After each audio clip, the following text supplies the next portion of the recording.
ఆలోచిద్దాం, ఆశీర్వదిద్దాం. ఉమ్మడి నల్గొండ, ఖమ్మం, వరంగల్ పట్టభద్రుల ప్రశ్నించే గొంతు తీన్మార్ మల్లన్నకు మొదటి ప్రాధాన్యత ఓటు వేసి గెలిపిద్దాం. ఈ ఎమ్మెల్సీ ఎన్నికల్లో టిఆర్ఎస్ పార్టీ ఎప్పుడైనా అక్రమాలతోనే గెలిచింది. సక్రమంగా ఎప్పుడు గెలవలే. సక్రమంగా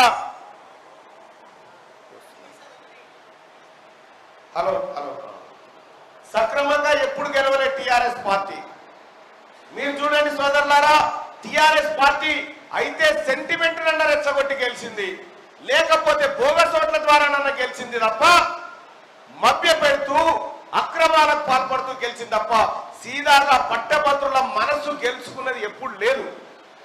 సోదరులారా, పల్లా రాజేశ్వర రెడ్డి గారు ఆయన పట్టభద్రుల ఎమ్మెల్సీ ఎన్నికల్లో పోయినసారి ఎట్లా గెలిచిందన్నా, ఈ సత్తుపల్లి ప్రజానికమంతా నాయంటుంటే నాకు ఓట్లేస్తే నేను ఇదే ఫంక్షన్ హాల్లో నిద్రపోయి ఇక్కడ మేము పాదయాత్ర చేసుకుంటూ వచ్చి ఇక్కడ ఉంటే మీరంతా నా కండగా నిలబడ్డారు. నిలబడితే బోగస్ ఓట్ల ద్వారా పల్లా రాజేశ్వర రెడ్డి గెలిచినోడు మరి 6 ఏళ్ల కాలానికి పని చెప్పినాం కదా, 6 సంవత్సరాల కాలం పాటు ఉండాలి కదా. ఏం చేసిండు?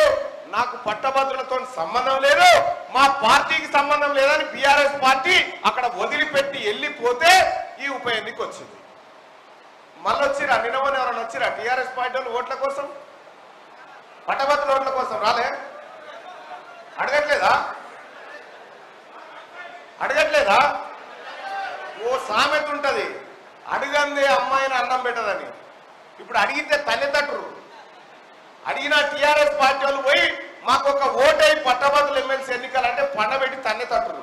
ఎందుకంటే ఎందుకు వచ్చినాయి ఈ ఉప ఎన్నిక, నేను నేసి తోలిస్తేనే కదా శాత కాదని మళ్ళీ వచ్చినామని చెప్తారు కాదా. ఈ రకంగా ప్రజలను మోసం చేసి మభ్య పెట్టినటువంటి టిఆర్ఎస్ పార్టీ అభ్యర్థి ఒకవైపు నుంచి వస్తా ఉన్నాడు, ఇంకో వైపు నుంచి కార్పొరేట్ శక్తులకు కొమ్ము రాసేటువంటి నరేంద్ర మోడీ అభ్యర్థి ఇంకొక ఆయన వస్తా ఉన్నాడు.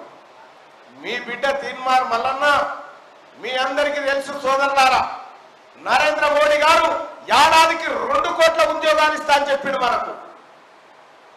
నేనేం తక్కువ తిన్నా అన్నట్టు కేసీఆర్ ఏం చేసిండు? నేను 2 లక్షల ఉద్యోగాలు ఇస్తా అని చెప్పిండు ఆయన. ఆ 2 కోట్లు ఎటు పోయినాయో, ఈ 2 లక్షలు ఎటు పోయినాయో.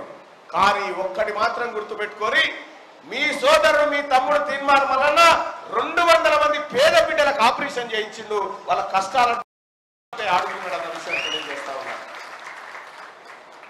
తెలియదా తీన్మార్ మల్లన్న ఎట్లా అంటాడో? తెలియదా అన్న మీకు? మీరు చూడలేదా నా పోరాటం? ఈ తీన్మార్ మల్లన్న పైన జరిగినటువంటి దాడులు మీరు చూడలేదా? ఈ హత్యాయత్నాలు చూడలేదా? 100 రోజుల పాటు జైల్లో ఉన్న సంగతి మీకు తెలియదా అన్న? ఎందుకోసం ఉన్నామన్నా? ఈ ప్రజల హక్కుల కోసమే కదా, ఈ ప్రజలకు జీవితం బాగుండాలని కదా, ఈ విద్యా వైద్యం విధానం మారాలని కదా తీన్మార్ మల్లన్న కొట్లాడింది. నేను గర్వపడతా ఉన్నా, ఈ సత్తుపల్లిలో నన్ను మించిన తీన్మార్ మల్లన్న దయానంద్ అన్న ఉన్నాడు ఇక్కడ. ఆ బిడ్డ ఆయనకున్న విజన్, ఆయనకున్న ఆలోచన, ఆయనకున్నటువంటి ఒక దూరపు చూపు నిజంగా నేను నమ్ముతా ఉన్నా. సత్తుపల్లి ప్రజలారా, మీరు అదృష్టవంతులు. ఇంత గొప్ప నాయకుడు ఇక్కడ దొరకడం మీరు అదృష్టవంతులు అని చెప్పి తెలియజేస్తా ఉన్నా. ఆలోచిద్దాం, ఆశీర్వదిద్దాం. ఉమ్మడి నల్గొండ, ఖమ్మం, వరంగల్ పట్టభద్రుల ప్రశ్నించే గొంతు తీన్మార్ మల్లన్నకు మొదటి ప్రాధాన్యత ఓటు వేసి గెలిపిద్దాం.